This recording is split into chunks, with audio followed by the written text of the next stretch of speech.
अभी तक आपने ये देखा माही और गौतम को नीचे वाले रूम में रखा जाता है, जिससे माही बहुत ज़्यादा गुस्सा होती है और बोलती है कि नीचे के रूम में तो छिपकलियाँ रहती है, क्या मैं छिपकली हूँ जो मैं यहाँ रह रही। गौतम बोलता है ये तो शुक्र मनाओ कि ये घर हमें मिल गया, नहीं तो इस घर से हमें बाहर जाना हो जाता। लेकिन कोई बात नहीं, हमारा एक मोहरा है, मेरा बच्चा, जिसे मैं मोहरा बनाकर इस घर में रहूँगा और राज करूँगा। कोई भी मुझे इस घर से बाहर नहीं निकाल पाएगा। माही बोलती है ये आपने ठीक किया, आपका बच्चा आपका मोहरा है और उसे ही इस्तेमाल करके हम इस घर में राज करेंगे।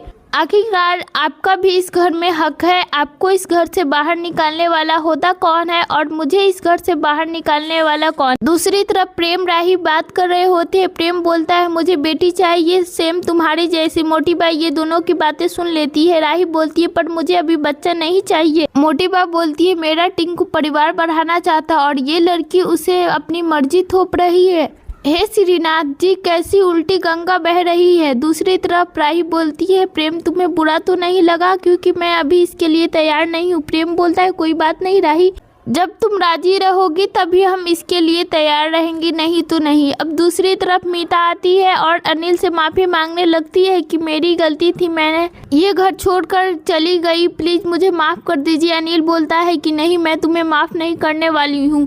मीता पराग के पास जाती है और बोलती है मोटा भाई आपको मुझे जो भी सज़ा देनी है आप दे सकते हो, मैं आपके पैर पकड़ के मुझे माफ़ी चाहिए, प्लीज़ आप मुझे माफ़ कर दीजिए। मैंने आपके साथ बहुत बुरा किया, बहुत कुछ बोला।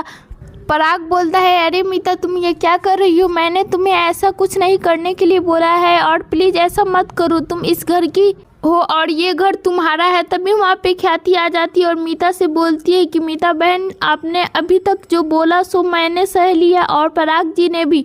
अगर इससे आगे अगर आपने ऐसा कुछ किया तो हम आपको नहीं माफ़ करेंगे और नहीं पराग जी को माफ़ करने दूंगी। मीता उसके लिए तैयार हो जाती। तभी प्रेम आता है और मीता को बोलता है कि चलिए बहुत तैयारी करनी है। दूसरी तरफ अनुपमा प्रार्थना को प्यार करते हुए बोलती है अब मैं सारा ध्यान तुम्हें पे ही लगाऊंगी, तुम्हें अच्छे अच्छे कार्य बनाकर पिलाऊंगी और तुम पे नज़र रखूंगी, तुम क्या कर रही हो, तुम्हारी देखभाल करूंगी, तुम्हें कुछ नहीं होने दूंगी। दूसरी तरफ कोठारी हाउस वाले शाह हाउस को इनवाइट देते हैं कि आपको हमारे घर आना है, जिसका स्वागत वो बहुत अच्छे से करते हैं माला पहनाकर और ये भी बोलते हैं कि हम परी को अपने घर की बहू बनाना चाहते हैं।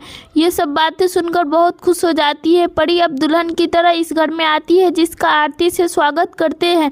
यहाँ पे राजा भी परी को गुलाब देता है। तभी पराग आता है और अनुपमा को फूल देकर बोलता है कि हम आपके स्वागत के लिए ये भेंट दे रहे हैं, प्लीज़ आप इसे एक्सेप्ट कर लीजिए, क्योंकि इससे पहले हमसे जो गलती हुई उससे हमें माफ़ करके हमें आगे बढ़ना चाहिए। राही अनुपमा के पास आती है और बोलती है कि मम्मी मैंने आपके साथ जो भी गलत किया उसके लिए मुझे माफ़ कर दीजिए, आपसे सॉरी मांग रही। अनुपमा ये सब देखकर बहुत खुश हो जाती है और पराग से बोलती है कि हमें बस यही चाहिए और कुछ नहीं, बस हमें रिश्ते निभाने आते हैं। बाकी आगे के अपडेट्स देखने के लिए हमारे चैनल को सब्सक्राइब करें और वीडियो को भी लाइक करें।